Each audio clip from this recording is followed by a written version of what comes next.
A place where men walk underwater, where angry spirits rule the land, and nature's drama is ever present. In one of the world's most beautiful marine parks.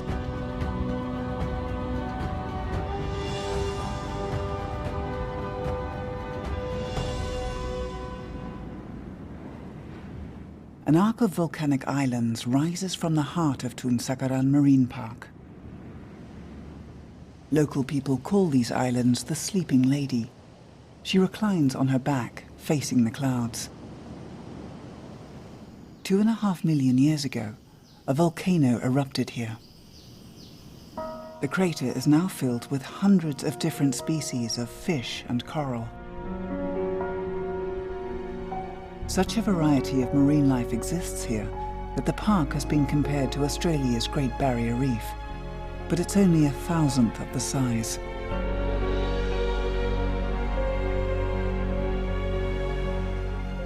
"2,000 people also live here. This is the story of what happens when humans and nature share the same home, above and below the water. Atusaya is a Sama Dilaut woman. She came to this area before it became protected. Sama Dilaut live all of their lives on the sea. Because the upkeep of a boat is very expensive, some, like Atusaya's people, have built their basic homes right over the water. Our ancestors tell us women of the sea that our livelihood is none other than magtaba, foraging for seafood. We have to go out in our boats. That is part of us.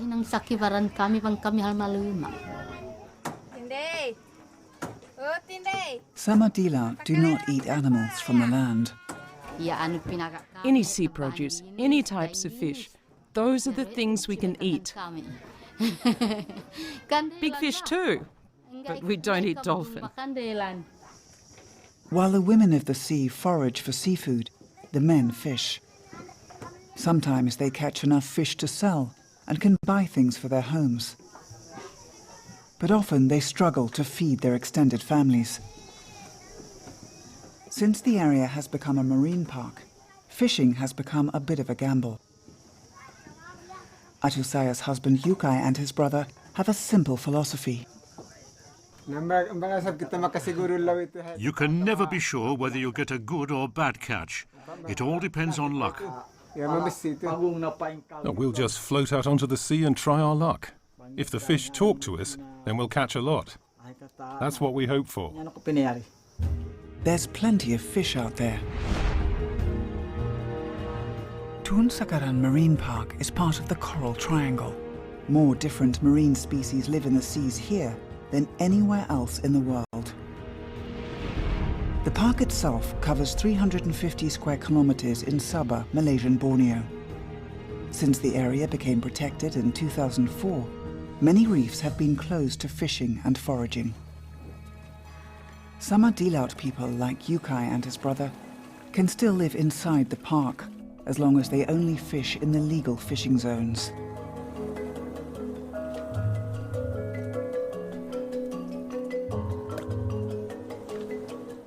Every throw hooks a fish, but none of them are bigger than 15 centimeters. There's hardly enough for dinner, even though 8 different types of fish have been hooked.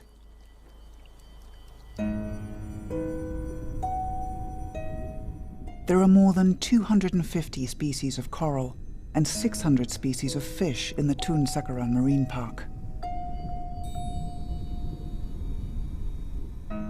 From these waters, lionfish and nudibranches, sea feathers and other corals are born.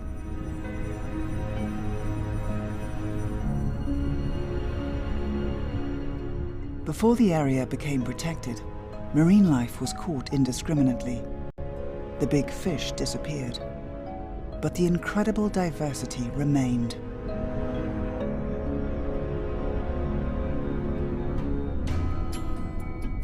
Scientists have discovered that the park has at least 5 different types of underwater environments where marine life breeds.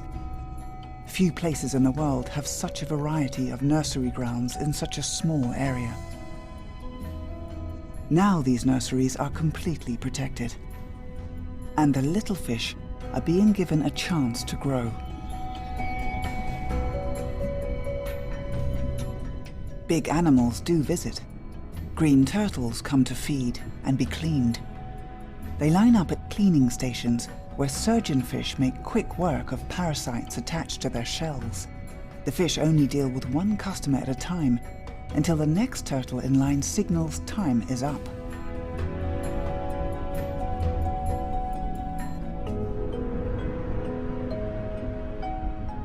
They're called green turtles because that's the color of their body fat from eating so many sea plants. Their favorite food is seaweed.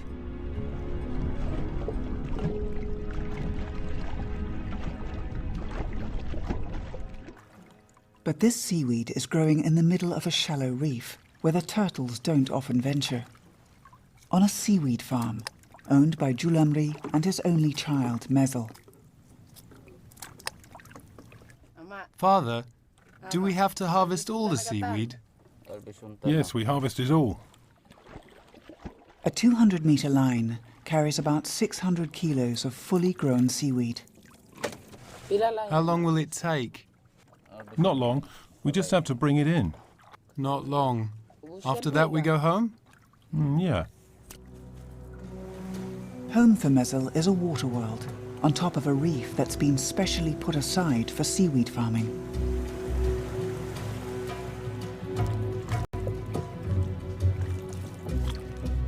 Seaweed farming doesn't have an adverse effect on the marine environment. It's also cheap to start up. Success relies on free family labour. Because Mezel is an only child, his cousins help out every 2 months when harvest time comes around. The seaweed is used in the manufacture of cosmetics and food. Julamri's buyer will be in the area soon to purchase this latest harvest. But first, the plants have to be sun-dried. When work on the farm is finished, the sea animals that live below Mezel's house should be on their guard. He's a fearless and efficient collector of crabs. He uses them as fishing bait. The family don't have to rely on catching fish inside the marine park to survive, unless something happens to their seaweed crop.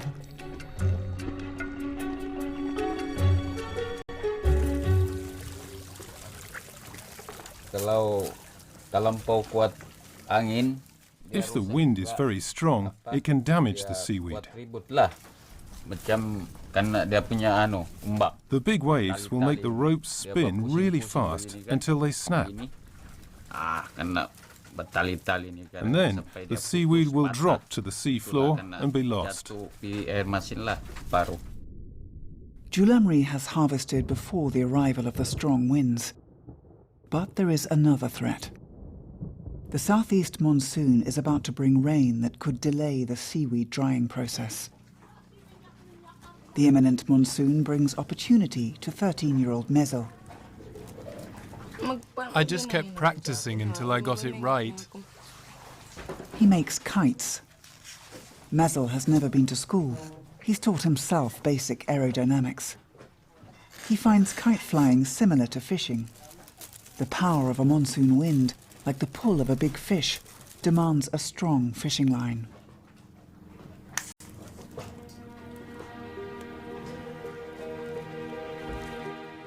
It'll look beautiful when it flies.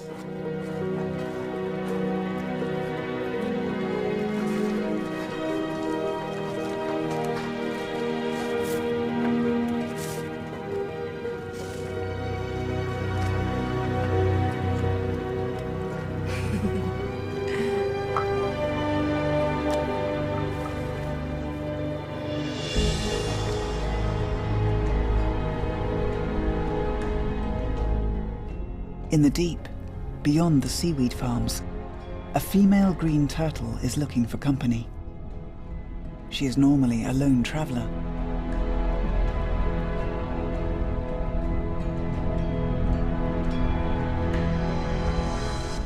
But when she wants to mate, she invites the neighborhood.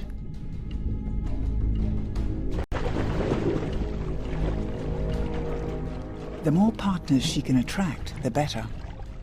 She wants the sperm of as many males as possible to fertilize her eggs. The males will bite and bleed to get to her. And she will stoically persevere, because the more genetic diversity her offspring have, the better their chance of survival.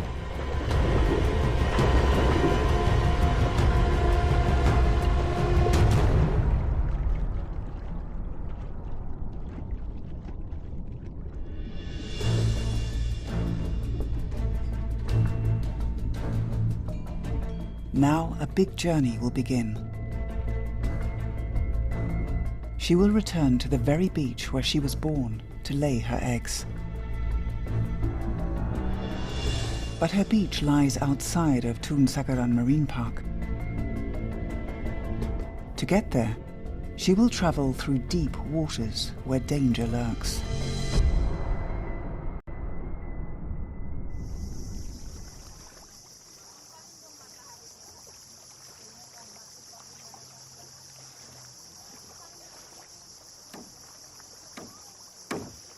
On the island across from the summer deal-out village in Tun Sakaran Marine Park, Yukai and his brother are building a boat.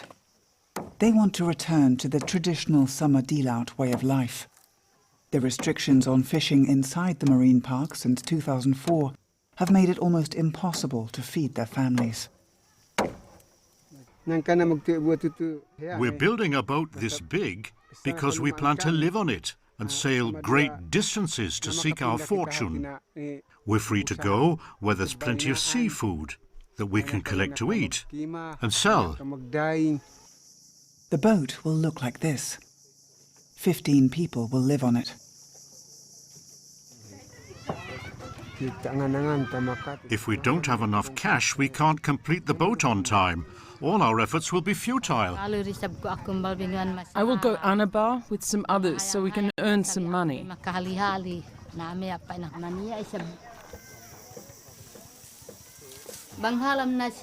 Because Yukai and his brother are busy working on the boat, I have to earn money for us to buy food. I'll be going to the Philippines to search for clam.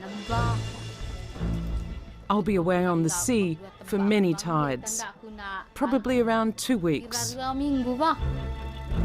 Atusaya will travel over 100 kilometers in a borrowed boat to reach familiar clam collecting areas.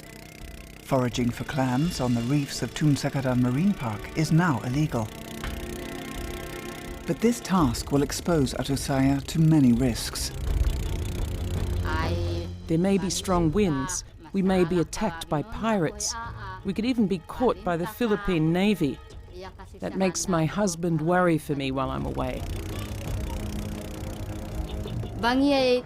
I'll come home when I've found enough clam. And with any luck, she'll be able to pay for the boat she's had to borrow.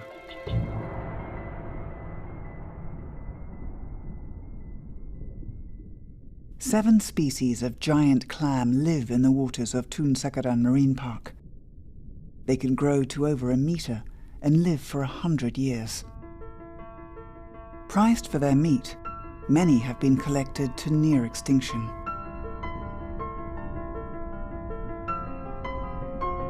Now, giant clams have been planted in the park to replenish the population. Soon they will reach maturity.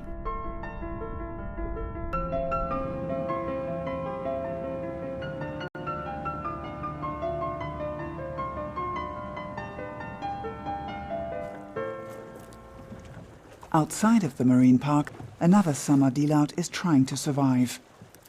Sulbin is a renowned freediver. His extraordinary ability has been seen around the world. But even for Sulbin, fishing is becoming difficult. Our lives are getting harder because the fish around here are becoming scarcer. We don't want to use the methods that other people use, like fishing with dynamite.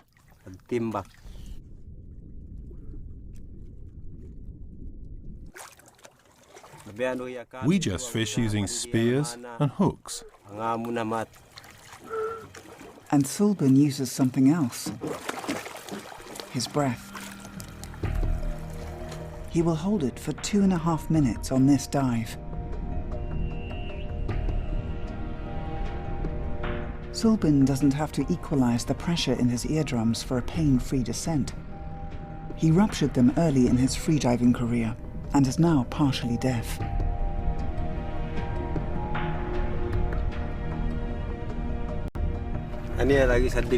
There's only one person who can free dive like me, and that is my son. Some people can dive, but no one else can walk on the seabed.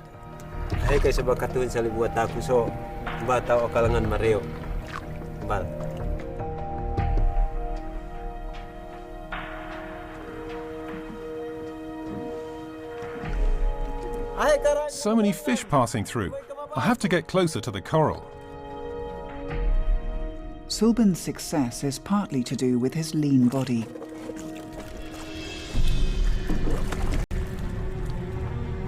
With almost no body fat, he doesn't need weights to take him down 20 meters to the seabed, where he can bound across the corals like a slow-motion runner.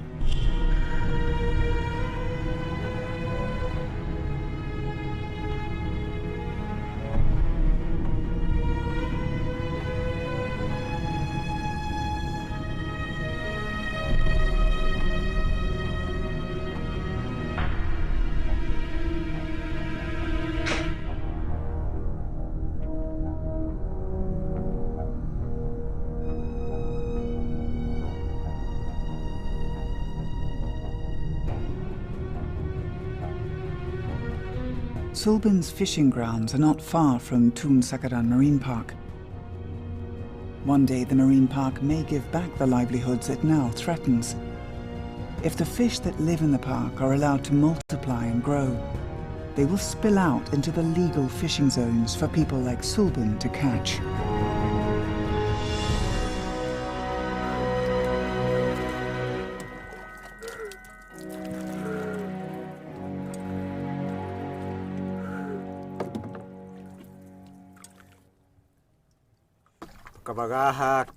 As long as I can catch fish, my livelihood is out here on the open sea.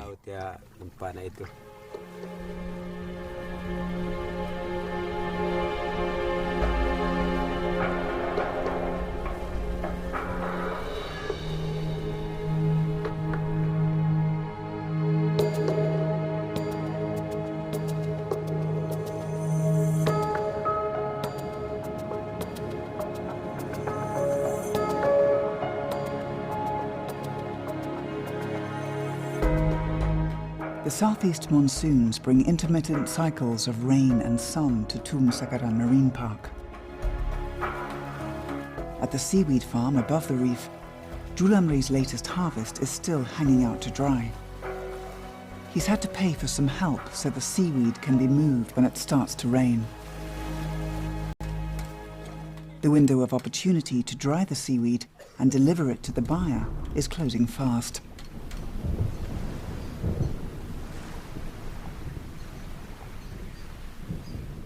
At the summer deal-out water village, Yukai the fisherman watches the weather. He's concerned about his wife, Atusaya. While rains hit the islands of the marine park, she is at sea in an open boat collecting clams.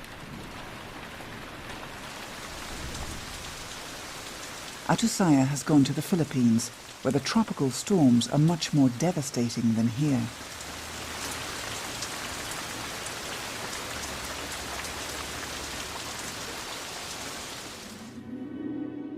Tunsakaran Marine Park is situated below the typhoon pathways, but the monsoon brings plenty of rain to nourish the sleeping lady's tropical forests.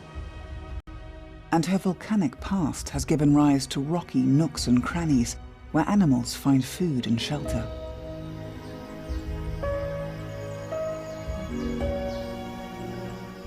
The world's second largest gecko, the Toke Gecko, lives here. The pied oriental hornbill likes to eat plump geckos and bananas from the island's farms. The long-tailed macaque can eat crabs, but prefers to raid fruit gardens. The farmers who were here before the islands became part of the marine park are allowed to carry on farming as long as they don't clear any more forest. Imam Bakari carved out a fruit orchard here. When we arrived here 30 years ago, the place was covered in thick jungle. So, we chopped it down and planted mango trees. The Imam built houses with the forest timber and connected them with walkways. He married 3 women and had 28 children. They all worked together on the farm.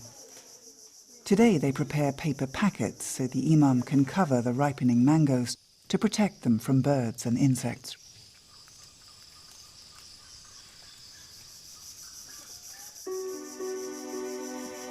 But Imam Bakari has not cleared all of the forest for his orchards.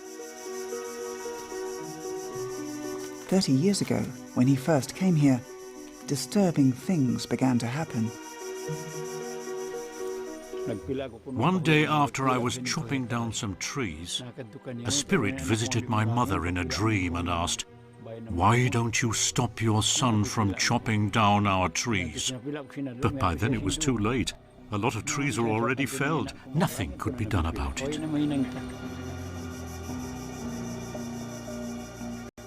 After that, I was almost hit by a falling tree. I'm sure it was a coincidence, I think.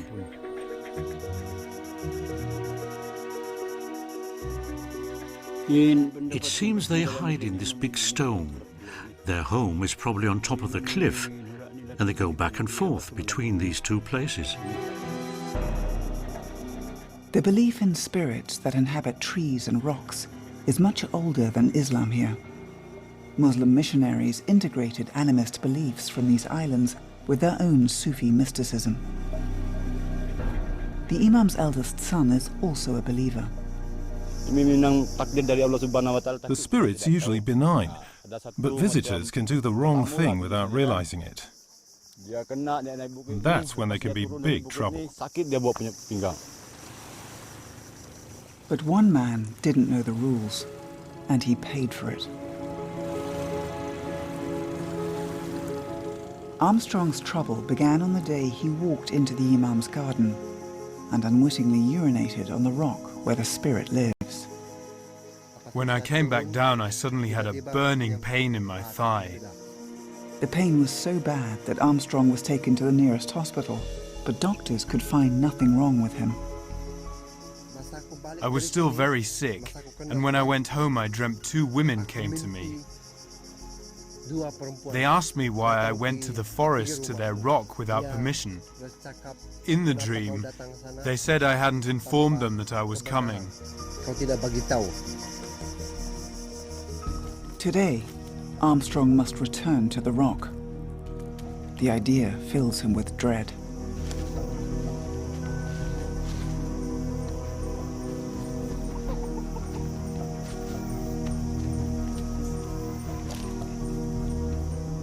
He returns with instructions from a Malay medicine man. The healer has told Armstrong he must personally deliver offerings to the angry spirits.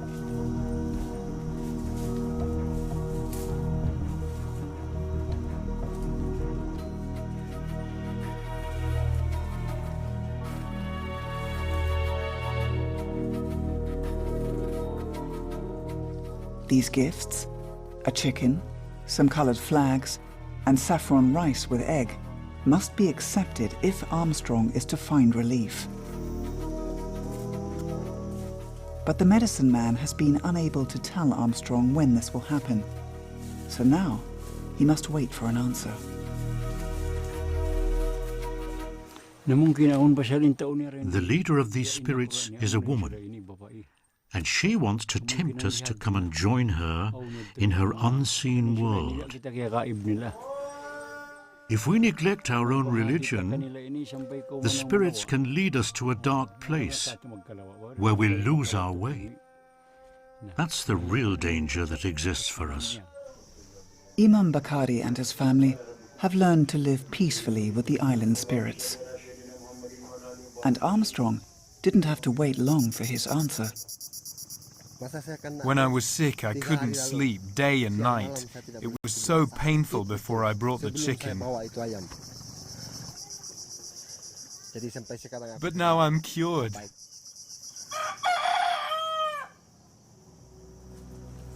The sleeping lady's spirits have shown mercy.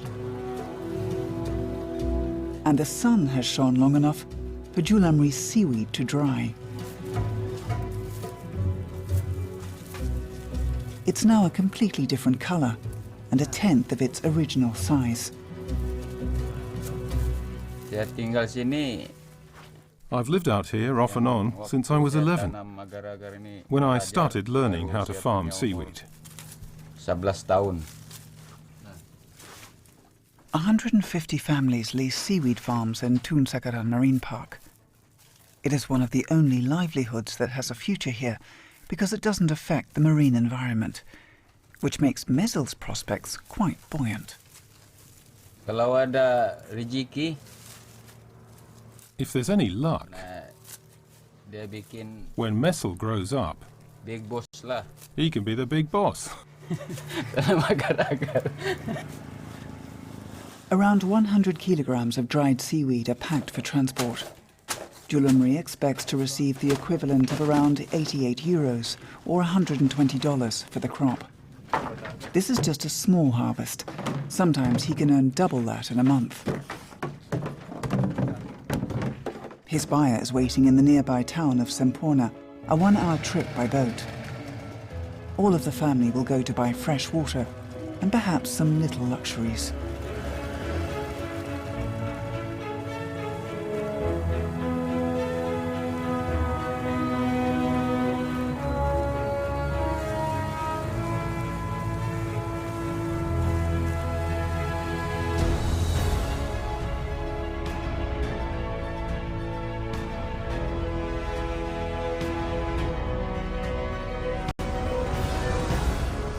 Julamri and his family head into the waterways of Semporna, where their buyer waits. Meanwhile, in another part of town, the daily market is in full swing. Semporna has a major fish market. Malaysia has one of the highest per capita seafood consumptions in the world, and international demand has doubled in the last few years.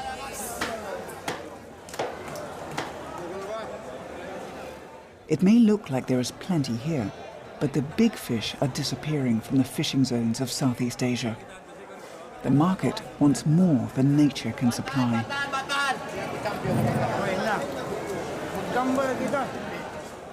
The reefs around Tun Sakaran Marine Park can help boost nature's supply by protecting marine life. Because once the fish grow bigger and populations increase, some of them will leave the park boundaries to feed the fishery.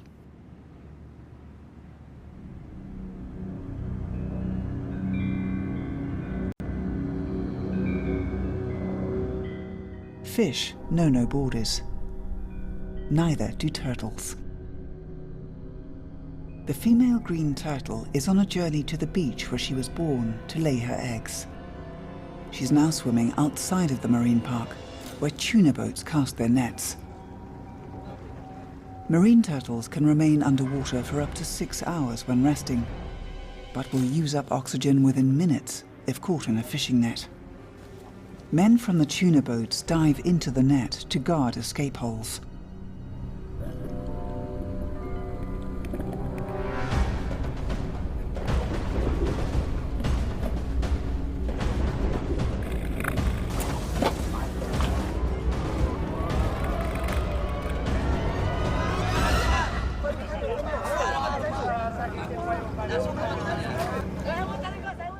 In the act of keeping the tuna in, the net guard saves the green turtle from drowning. She can resume her journey to the island where she will lay her eggs.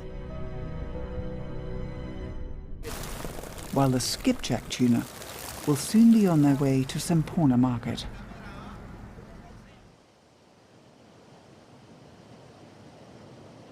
Back inside Tun Sakaran Marine Park, on a beautiful island called Mantabuan, another fisherman is hard at work. This is Dayam, a summer deal-out man.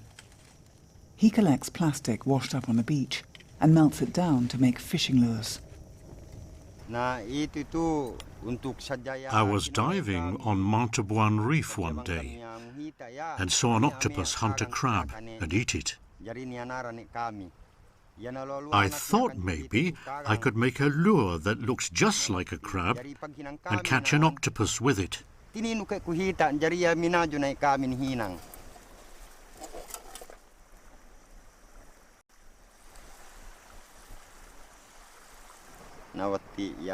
So I made one and took it out fishing. And you know, I caught an octopus.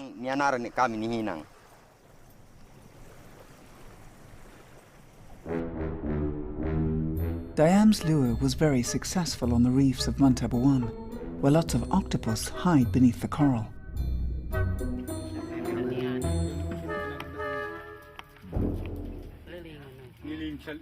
Dayam made more lures and caught so many octopus that he started to sell them for a good profit.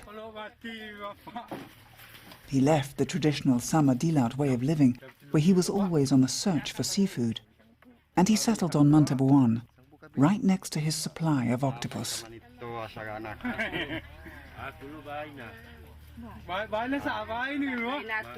Summer deal-out are people of the sea, but the sea does not belong to them.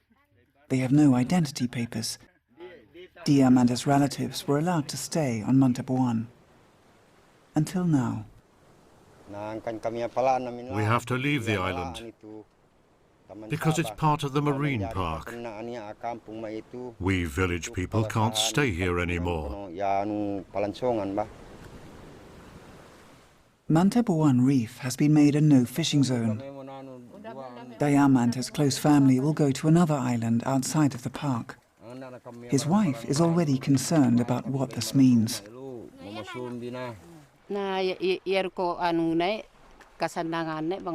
I'm disappointed we have to move to Kalapuan.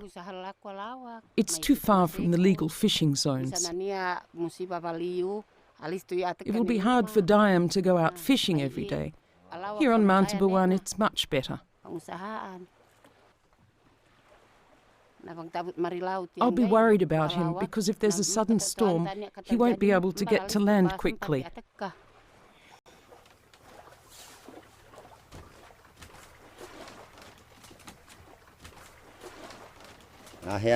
We're simple people. We don't speak other languages.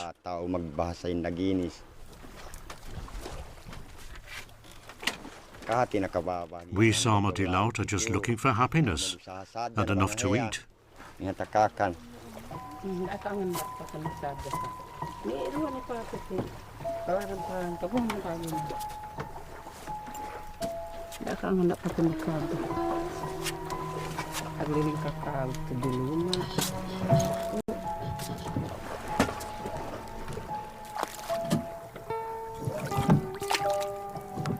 The octopus are now safe from Dayam's deadly lures, and Mantabuan Reef will recover from the impact of humans living on its shores.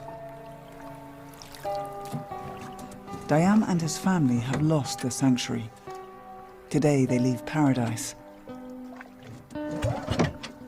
If he can start his boat. Oh.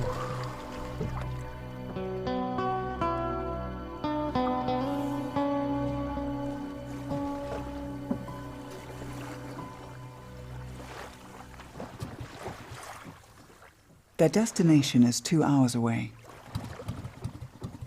The sun is beating down, and the humidity is unbearably high by the time they finally head away from Mantabuan and Tun Sakaran Marine Park.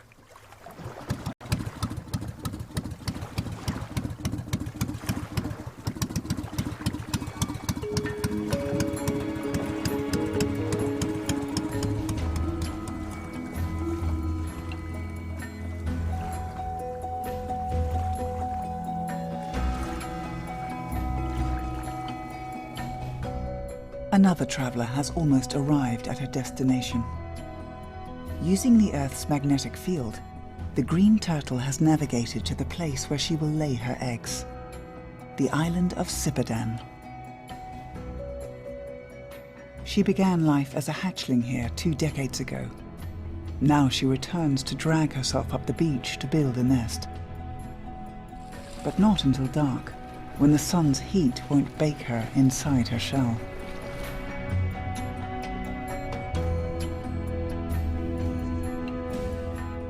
Still, there is a dark place beneath the water that is just as lethal to a turtle as the midday sun.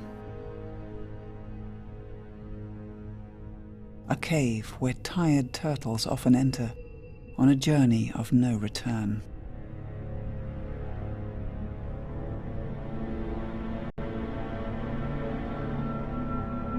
A maze of caverns that leads the turtles deeper and deeper in until they run out of air. Remains of unlucky travellers litter every chamber,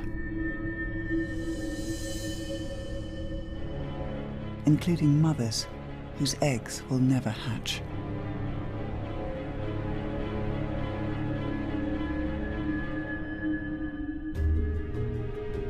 But not this one. She has survived.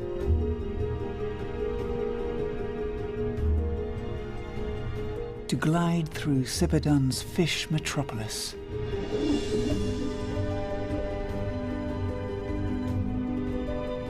A parade that happens every day where the reef drops into the deep. For many decades, Sipadan has been protected from fishing. The result is a place where fish have grown large in size and number.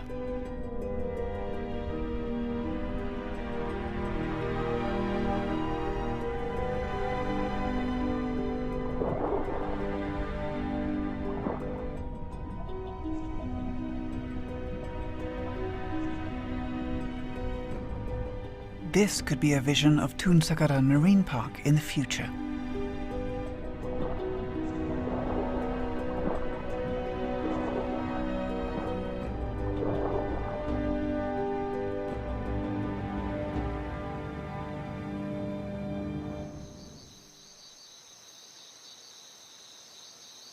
Under the stars, the female green turtle lays up to 100 eggs. She won't wait until they hatch. She returns to the reefs of the sleeping lady.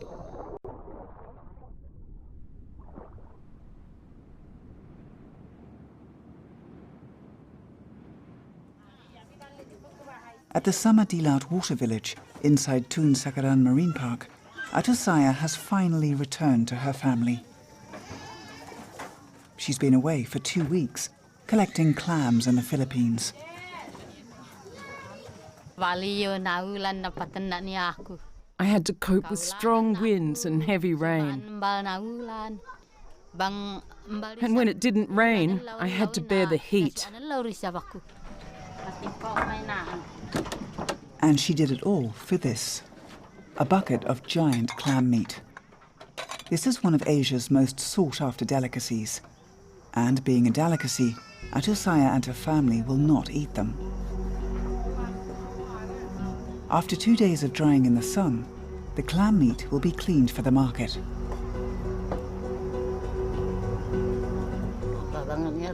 We have to clean them well or the buyer might cut down the price.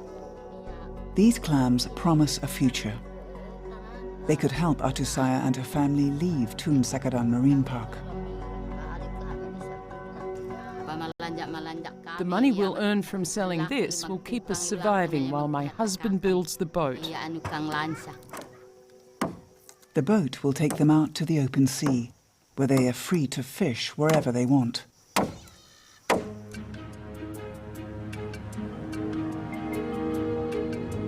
The seaweed farming family that live in the marine park have sold their crop. Messel has a kite from the Sempona market. It's big and beautiful.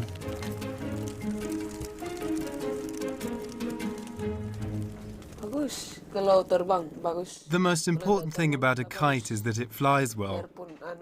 Even an ugly kite that flies well is good. Kalau terbang, oke juga. But the market-bought kite has a weak frame held together with string. Mezel is modifying the design. Diukur. Before I started, I measured it carefully. Then I bent the wood for the crossbar. This part has to be pliable, but the spine has to be hard, otherwise it will snap. Mezel says that flying a kite is like fishing. The pull of the wind feels like a big fish on the end of the line. But Mezel hasn't caught a big fish in Tun Sakaran Marine Park for a long time. Perhaps by the time he is boss of the Seaweed Farm, the big fish will have returned. In the meantime, he'll hone his skills fishing the winds above Tun Sakaran Marine Park.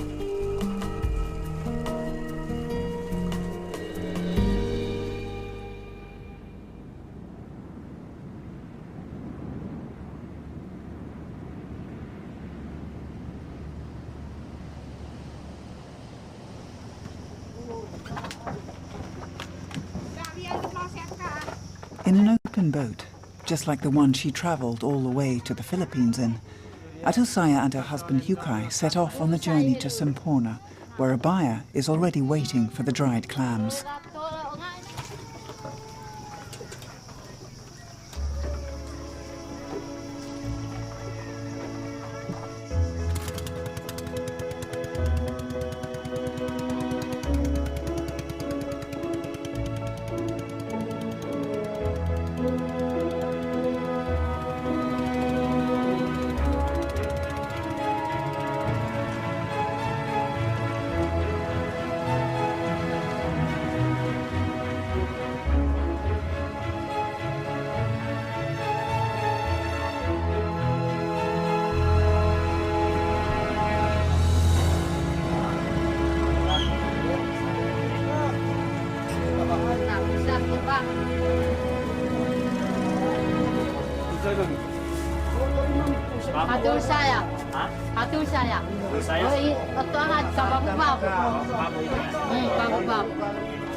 We got around $100 for 6 kilograms.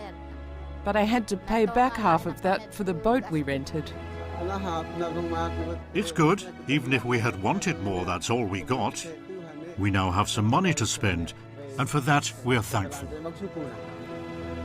This family's future will no longer be tied to Tun Sakaran Marine Park.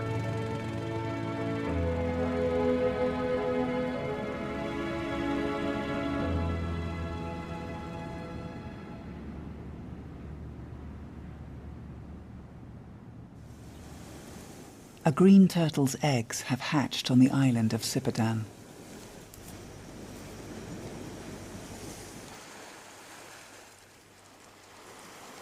The hatchlings look to the bright horizon and go towards it as fast as they can.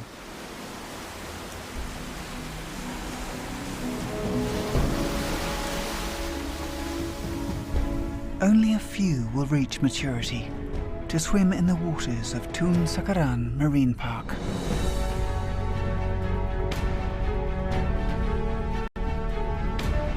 In the lagoon, where a volcano once erupted and a sleeping lady lies,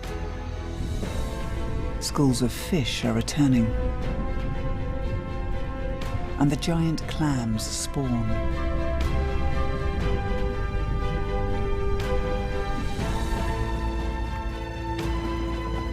To safeguard their futures, some people will stay, and some will go.